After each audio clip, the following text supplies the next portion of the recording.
Mutual ఫండ్లో invest చేయాలనుకున్న వాళ్ళు ఈ పాయింట్స్ని కంపల్సరీ గమనించాలి. సో షార్ట్ టర్మ్లో ఇన్వెస్ట్ చేయాలనుకున్న వాళ్ళు డెట్ ఫండ్స్లో ఇన్వెస్ట్ చేయాలి. లాంగ్ టర్మ్లో ఇన్వెస్ట్ చేయాలనుకున్న వాళ్ళు ఈక్విటీలో ఇన్వెస్ట్ చేయాలి.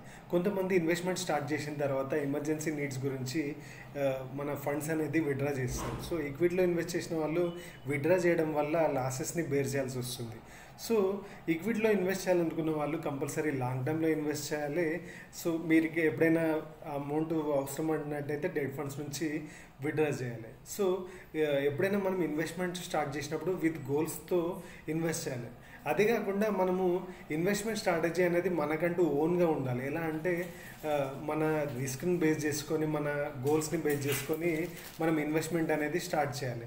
సో మన కొలీగ్స్ని కానీ మన ఫ్రెండ్స్ని కానీ రిలేటివ్స్ యొక్క పోర్ట్ఫోలియోని మనము కాపీ కొట్టినట్టయితే అది వేస్ట్ అవుతుంది. ఎందుకంటే వాళ్ళ యొక్క రిస్క్ యాపిటీ వేరే ఉంటుంది, వాళ్ళ యొక్క గోల్స్ అనేవి వేరే ఉంటాయి. కాబట్టి మనకంటూ ఒక సపరేట్ స్ట్రాటజీ అని ఉండాలి. ఎలా అంటే మనం ఎంత రిస్క్ తీసుకోగలుగుతాము, ఎంత డ్యూరేషన్ మనం వెయిట్ చేయగలుగుతాము, మన గోల్స్ ఏమున్నాయి దాన్ని బట్టి ఇన్వెస్ట్ చేయాలి. కానీ వేరే వాళ్ళ పోర్ట్ఫోలియో మాత్రం కంపల్సరీ మనం కాపీ చేయకూడదు గైస్.